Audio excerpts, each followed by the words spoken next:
بسم اللہ الرحمن الرحیم۔ روایت میں ہے کہ جب ابو بکر نے یہ طے کر لیا کہ جناب فاطمہ علیہ السلام سے فدک غصب کر لیا جائے گا اور آپ کو یہ اطلاع ملی تو آپ سر پر چادر ڈال کر اپنے خاندان کی ہاشمی خواتین کے حلقے میں باہر نکلی۔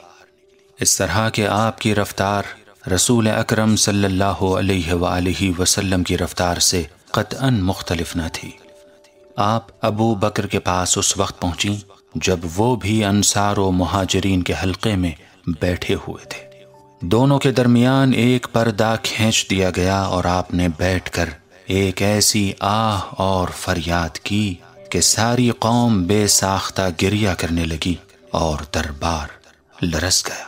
تھوڑی دیر کے بعد جب قوم کی ہچکیاں رکیں اور مجمع پر سکوت طاری ہوا تو آپ نے اس طرح خطبے کا آغاز فرمایا: الحمدللہ علی ما انعم وَلَهُ الشُّكْرُ عَلَى مَا أَلْهَمَ وَالثَّنَاءُ بِمَا قَدَّمَ مِنْ عُمُومِ نِعَمٍ ابتداها وَسُبُوغِ آلاءٍ أَسْدَاها۔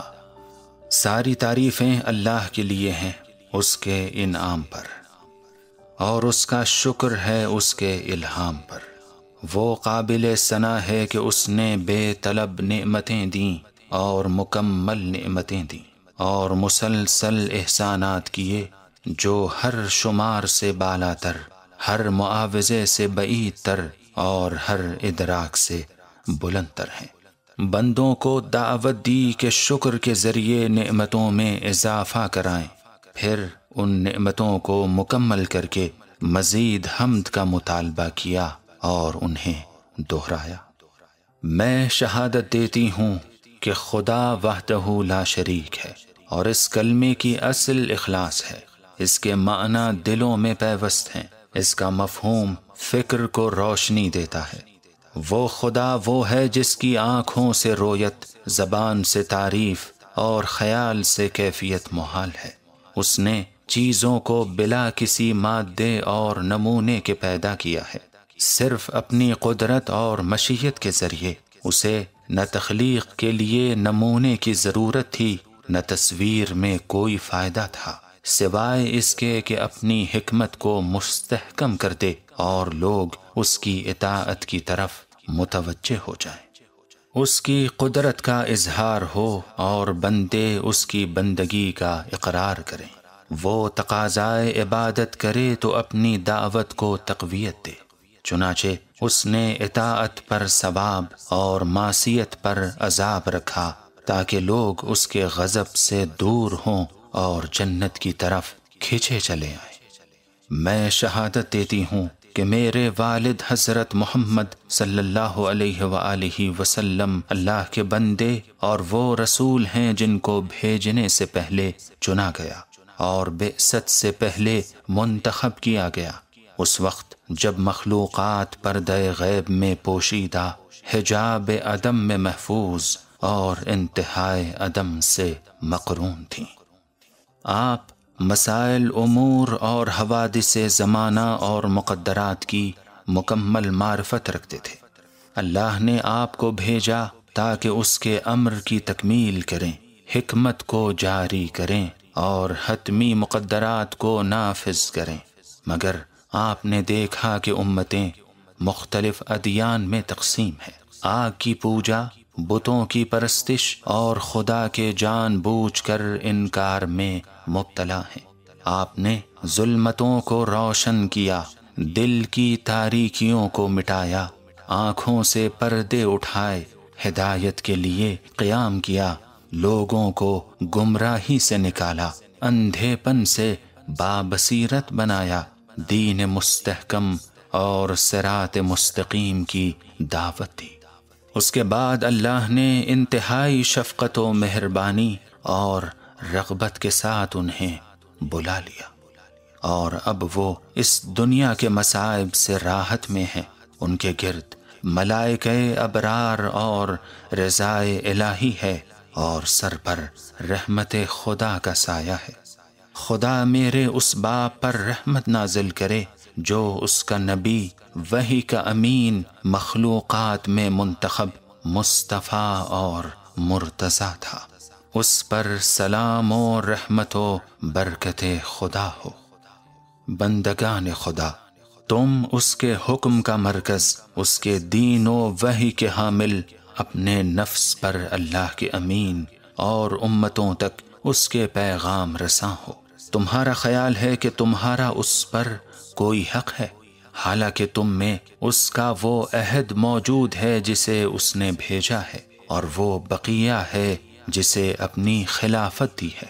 وہ خدا کی کتاب ناطق، قرآن صادق، نور ساطع اور ضیاء روشن ہے، جس کی بصیرتیں نمایاں اور اسرار واضح ہیں، ظواہر منور ہیں اور اس کا اتباع قابل رشک ہے۔ وہ قائد رضائے الہی ہے اور اس کی سماعت ذریعہ نجات ہے۔ اسی سے اللہ کی روشن حجتیں، اس کے واضح فرائض، مخفی محرمات، روشن بینات، کافی دلائل، مندوب فضائل، لازمی تعلیمات اور قابل رخصت احکام کا اندازہ ہوتا ہے۔ اس کے بعد خدا نے ایمان کو شرک سے تطہیر، نماز کو تکبر سے پاکیزگی، زکوٰۃ کو نفس کی صفائی اور رزق کی زیادتی، روزے کو خلوص کے استحکام، حج کو دین کی تقویت، عدل کو دلوں کی تنظیم، ہماری اطاعت کو ملت کا نظام، ہماری امامت کو تفرقے سے امان، جہاد کو اسلام کی عزت، صبر کو طلب اجر کا معاون، امر بالمعروف کو عوام کی مصلحت، والدین کے ساتھ حسن سلوک کو عذاب سے تحفظ، صلہ رحمی کو عدد کی زیادتی، قصاص کو خون کی حفاظت، ایفائے نذر کو مغفرت کا وسیلہ، ناپ تول کو فریب دہی کا توڑ، حرمت شراب خواری کو رجس سے پاکیزگی، تہمت سے پرہیز کو لعنت سے محافظت، اور ترک سرقہ کو عفت کا سبب قرار دیا ہے۔ اس نے شرک کو حرام کیا تاکہ ربوبیت سے اخلاص پیدا ہو، لہٰذا اللہ سے باقاعدہ ڈرو اور بغیر مسلمان ہوئے نہ مرنا۔ اس کے امر و نہی کی اطاعت کرو، اس لیے کہ اس کے بندوں میں خوف خدا رکھنے والے صرف صاحب علم و معرفت ہی ہوتے ہیں۔ ایھا الناس اعلموا انی فاطمہ و ابی محمد، اقول عودا و بدءا ولا اقول ما اقول غلطا۔ لوگو، یہ جان لو میں فاطمہ ہوں اور میرے باپ محمد مصطفیٰ ہیں، یہی اول و آخر کہتی ہوں، اور نہ غلط کہتی ہوں اور نہ بے ربط، اور اپنے فعل میں حد سے تجاوز نہیں کرتی۔ وہ تمہارے پاس رسول بن کر آئے، ان پر تمہاری زحمتیں شاق تھیں، وہ تمہاری بھلائی کے خواہاں اور صاحب ایمان کے لیے رحیم و مہربان تھے۔ اگر تم انہیں اور ان کی نسبت کو دیکھو تو تمام عورتوں میں صرف میرے باپ اور تمام مردوں میں صرف میرے ابن ام کا بھائی پاؤ گے، اور اس نسبت کا کیا کہنا۔ میرے پدر بزرگوار نے کھل کر پیغام خدا کو پہنچایا، مشرکین سے بے پرواہ ہو کر، ان کی گردنوں کو پکڑ کر اور ان کے سرداروں کو مار کر دین خدا کی طرف حکمت اور موعظہ حسنہ کے ساتھ دعوت دی۔ وہ مسلسل بتوں کو توڑ رہے تھے اور مشرکین کے سرداروں کو سرنگوں کر رہے تھے، یہاں تک کہ مشرکین کو شکست ہوئی اور وہ پیٹ پھیر کر بھاگ کھڑے ہوئے۔ رات صبح میں تبدیل ہوئی، روشنی ظاہر ہوئی، دین کا ذمہ دار گویا ہو گیا، شیاطین کے ناطقے گنگ ہو گئے، نفاق تباہ ہوا، کفر و افتراء کی گرہیں کھل گئیں، اور تم لوگوں نے کلمہ اخلاص کو ان روشن چہرہ فاقہ کش لوگوں سے سیکھ لیا جن سے اللہ نے رجس کو دور رکھا تھا اور انہیں حق طہارت عطا کیا تھا۔ تم جہنم کے کنارے تھے، میرے باپ نے تمہیں بچایا۔ تم ہر لالچی کے لیے مال غنیمت اور ہر زور کار کے لیے چنگاری تھے، ہر پیر کے نیچے پامال تھے، گندا پانی پیتے تھے، پتے چباتے تھے، ذلیل اور پست تھے، ہر وقت چار طرف سے حملے کا اندیشہ تھا، لیکن خدا نے میرے باپ کے ذریعے تمہیں ان تمام مصیبتوں سے محفوظ بنایا۔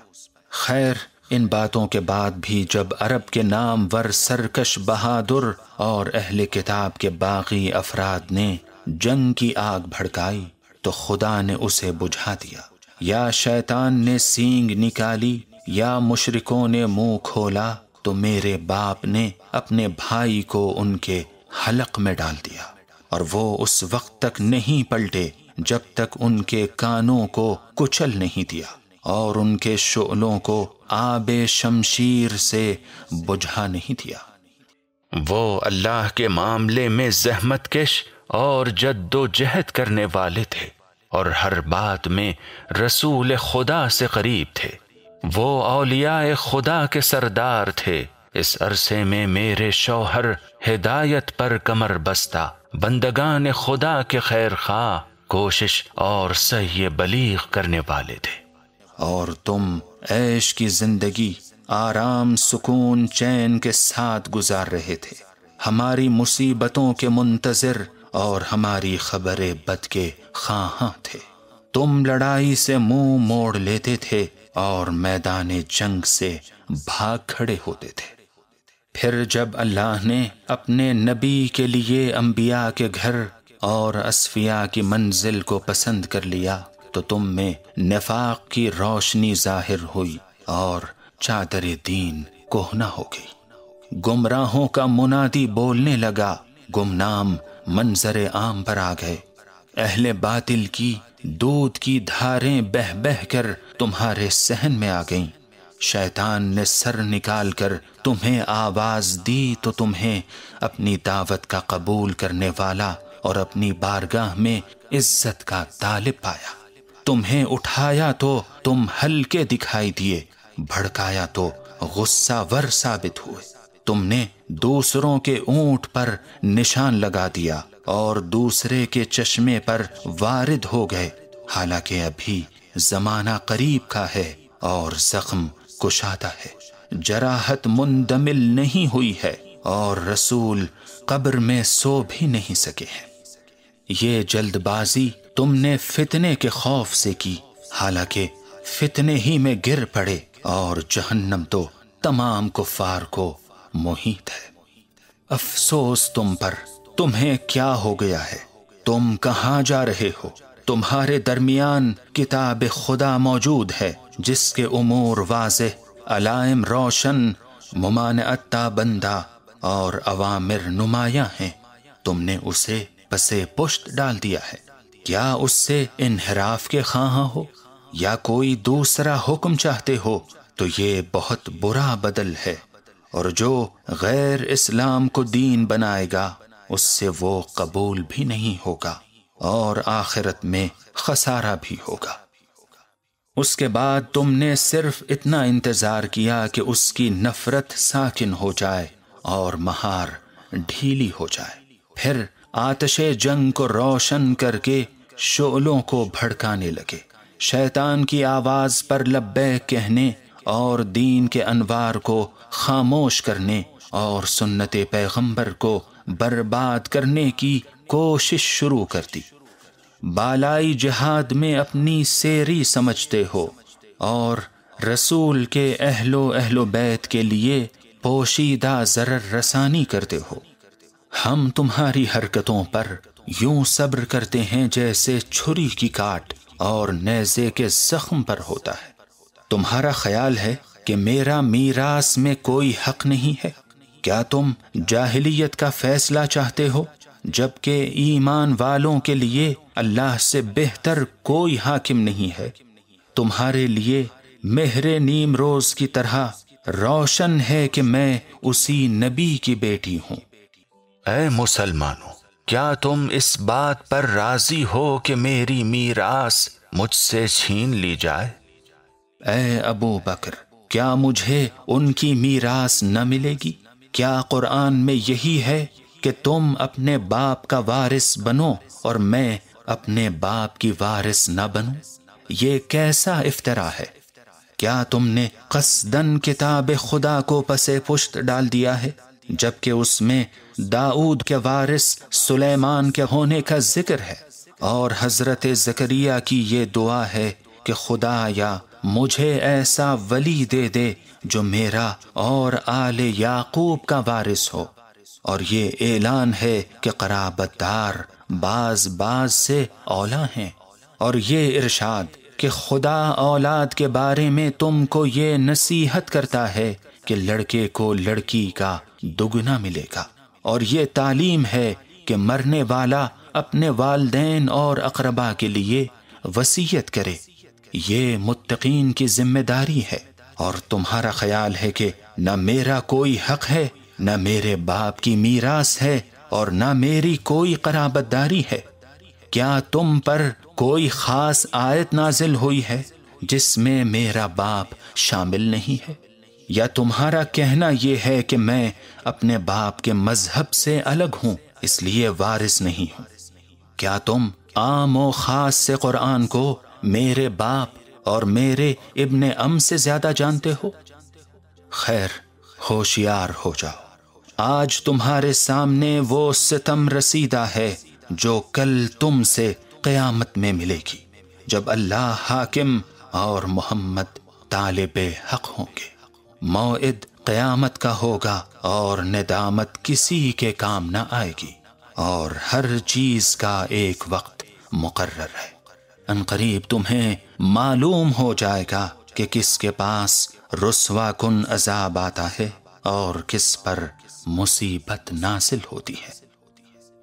اس کے بعد آپ انصار کی طرف متوجہ ہوئیں اور فرمایا، یا معشر النقیبہ واعضاد الملہ وحضنۃ الاسلام، ما هذه الغمیزة فی حقی والسنة عن ظلامتی۔ اے جوان مرد گروہ، اے ملت کے قوت بازو، اے اسلام کے انصار، یہ میرے حق میں چشم پوشی اور میری ہمدردی سے غفلت کیسی ہے؟ کیا وہ رسول میرے باپ نہ تھے جنہوں نے یہ کہا تھا کہ انسان کا تحفظ اس کی اولاد میں ہوتا ہے؟ تم نے بہت جلدی خوف زدہ ہو کر یہ اقدام کیا، حالانکہ تم میں وہ حق والوں کی طاقت تھی جس کے لیے میں حیران و پریشان ہوں۔ کیا تمہارا یہ بہانہ ہے کہ رسول کا انتقال ہو گیا ہے تو بہت بڑا حادثہ رونما ہو گیا ہے، جس کا رخنہ وسیع، شگاف کشادہ اور اتصال شکافتہ ہو گیا ہے؟ زمین ان کی غیبت سے تاریک، ستارے بے نور، امیدیں ساکن، پہاڑ سرنگوں، حریم زائل اور حرمت برباد ہو گئی ہے۔ یقیناً یہ بہت بڑا حادثہ اور بڑی عظیم مصیبت ہے، نہ ایسا کوئی حادثہ ہے اور نہ سانحہ۔ خود قرآن نے تمہارے گھروں میں صبح و شام بآواز بلند تلاوت و الحان کے ساتھ اعلان کر دیا تھا کہ اس کے پہلے جو کچھ دوسرے انبیاء پر گزرا وہ اٹل اور حتمی قضا تھی، اور یہ بھی ایک رسول ہیں جنہیں موت آئے گی۔ تو کیا تم ان کے بعد الٹے پاؤں پلٹ جاؤ گے؟ ظاہر ہے کہ اس سے اللہ کا کوئی نقصان نہیں ہوگا، اور وہ اہل شکر کو جزا دے کر رہے گا۔ ہاں اے انصار، کیا تمہارے دیکھتے سنتے اور تمہارے مجمع میں میری میراث ہضم ہو جائے گی؟ تم تک میری آواز بھی پہنچی، تم باخبر بھی ہو، تمہارے پاس اشخاص، اسباب، آلات، قوت، اسلحہ اور سپر سب کچھ موجود ہے، لیکن تم نہ میری آواز پر لبیک کہتے ہو اور نہ میری فریاد کو پہنچتے ہو۔ تم تو مجاہد مشہور ہو، خیر و صلاح کے ساتھ معروف ہو، منتخب روزگار اور سرآمد زمانہ ہو، اور تمہیں تو ہماری نصرت کے لیے چنا گیا تھا، تم نے عرب سے جنگ میں رنج و تاب اٹھایا ہے، امتوں سے ٹکرائے ہو، لشکروں کا مقابلہ کیا ہے۔ ابھی ہم دونوں اسی جگہ ہیں جہاں ہم حکم دیتے تھے اور تم فرما برداری کرتے تھے، یہاں تک کہ ہمارے دم سے اسلام کی چکی چلنے لگی، زمانے کا دودھ نکال لیا گیا، شرک کے نعرے پست ہو گئے، افترا کے فوارے دب گئے، کفر کی آگ بجھ گئی، فتنے کی دعوت خاموش ہو گئی، دین کا نظام مستحکم ہو گیا۔ تو اب تم اس وضاحت کے بعد کہاں چلے گئے، اور اس اعلان کے بعد کیوں پردہ پوشی کر لی؟ آگے بڑھ کر قدم کیوں پیچھے ہٹا دیے؟ ایمان کے بعد کیوں مشرک ہوتے جا رہے ہو؟ کیا اس قوم سے جنگ نہ کرو گے جس نے اپنے عہد کو توڑا اور رسول کو نکالنے کی فکر کی، اور پہلے تم سے مقابلہ کیا؟ کیا تم ان سے ڈرتے ہو جبکہ خوف کا مستحق صرف خدا ہے اگر تم صاحب ایمان ہو؟ خبردار، میں دیکھ رہی ہوں کہ تم دائمی پستی میں گر گئے اور تم نے بست و کشاد کے صحیح حقدار کو دور کر دیا، آرام طلب ہو گئے اور تنگی سے وسعت میں آ گئے، جو سنا تھا اسے پھینک دیا اور جو بادل نخواستہ نگل لیا تھا اسے اگل دیا۔ خیر تم کیا، اگر ساری دنیا بھی کافر ہو جائے تو اللہ کو کسی کی پرواہ نہیں ہے۔ خیر مجھے جو کچھ کہنا تھا وہ میں کہہ چکی ہوں، تمہاری بے رخی اور بے وفائی کو جانتے ہوئے جس کو تم نے شعار بنا لیا ہے، لیکن یہ تو ایک دل کی گرفتگی کا نتیجہ اور غصب کا اظہار ہے، ٹوٹے ہوئے دل کی آواز ہے، ایک اتمام حجت ہے، چاہو تو اسے ذخیرہ کر لو، مگر یہ پیٹھ کا زخم ہے، پیروں کا گھاؤ ہے، ذلت کی بقا اور غضب خدا اور ملامت دائمی سے موسوم ہے، اور اللہ کی اس بھڑکتی آگ سے متصل ہے جو دلوں پر روشن ہوتی ہے۔ خدا تمہارے کرتوت کو دیکھ رہا ہے اور عنقریب ظالموں کو معلوم ہو جائے گا کہ وہ کیسے پلٹائے جائیں گے۔ میں تمہارے اس رسول کی بیٹی ہوں جس نے عذاب شدید سے ڈرایا ہے، اب تم بھی عمل کرو، میں بھی عمل کرتی ہوں، تم بھی انتظار کرو اور میں بھی اس وقت کا انتظار کرتی ہوں۔ اس کے جواب میں ابو بکر عبداللہ بن عثمان نے یوں تقریر شروع کی: یا بنت رسول اللہ، لقد كان ابوك بالمؤمنين عطوفا كريما رؤوفا رحيما وعلى الكافرين عذابا أليما وعقابا عظيما۔ دختر رسول خدا، آپ کے بابا مومنین پر بہت مہربان، رحم و کرم کرنے والے اور صاحب عطوفت تھے، وہ کافروں کے لیے ایک دردناک عذاب اور سخت ترین قہر الہی تھے۔ آپ اگر ان کی نسبتوں پر غور کریں تو وہ تمام عورتوں میں صرف آپ کے باپ تھے، وہ تمام چاہنے والوں میں صرف آپ کے شوہر کے چاہنے والے تھے، اور انہوں نے بھی ہر سخت مرحلے پر نبی کا ساتھ دیا ہے۔ آپ کا دوست نیک بخت اور سعید انسان کے علاوہ کوئی نہیں ہو سکتا، اور آپ کا دشمن بدبخت اور شقی کے علاوہ اور کون ہوگا؟ آپ رسول اکرم کی پاکیزہ عطرت اور ان کے پسندیدہ افراد ہیں، آپ ہی حضرات راہ خدا میں ہمارے رہنما اور جنت کی طرف ہمارے لے جانے والے ہیں، اور خود آپ اے تمام خواتین میں منتخب اور خیر الانبیاء کی دختر، یقیناً آپ کلام میں صادق اور کمال حق میں سب پر مقدم ہیں۔ آپ نہ آپ کے حق سے روکا جا سکتا ہے اور نہ آپ کی صداقت کا انکار کیا جا سکتا ہے، مگر خدا کی قسم میں نے رسول خدا کی رائے سے عدول نہیں کیا ہے، اور نہ کوئی کام ان کی اجازت کے بغیر کیا ہے، اور میر کارواں قافلے سے خیانت بھی نہیں کر سکتا۔ میں اللہ کو گواہ بنا کر کہتا ہوں، اور وہی گواہی کے لیے کافی ہے کہ میں نے خود رسول اکرم سے سنا ہے کہ ہم گروہ انبیاء سونے چاندی اور خانہ و جائیداد کا وارث نہیں بناتے ہیں۔ ہماری وراثت کتاب، حکمت، علم اور نبوت ہے، اور جو کچھ مال دنیا ہم سے بچ جاتا ہے وہ ہمارے بعد ولی امر کے اختیار میں چلا جاتا ہے، وہ جو چاہے فیصلہ کر سکتا ہے۔ اور میں نے آپ کے تمام مطلوبہ اموال کو سامان جنگ کے لیے مخصوص کر دیا ہے، جس کے ذریعے مسلمان کفار سے جہاد کریں گے اور سرکش فاجروں سے مقابلہ کریں گے، اور یہ کام مسلمانوں کے اتفاق رائے سے کیا ہے۔ یہ تنہا میری رائے نہیں ہے، اور نہ میں نے ذاتی طور پر طے کیا ہے۔ یہ میرا ذاتی مال اور سرمایہ آپ کے لیے حاضر ہے اور آپ کی خدمت میں ہے، جس میں کوئی کوتاہی نہیں کی جا سکتی، اور نہ اسے آپ کے مقابلے میں ذخیرہ کیا جا سکتا ہے۔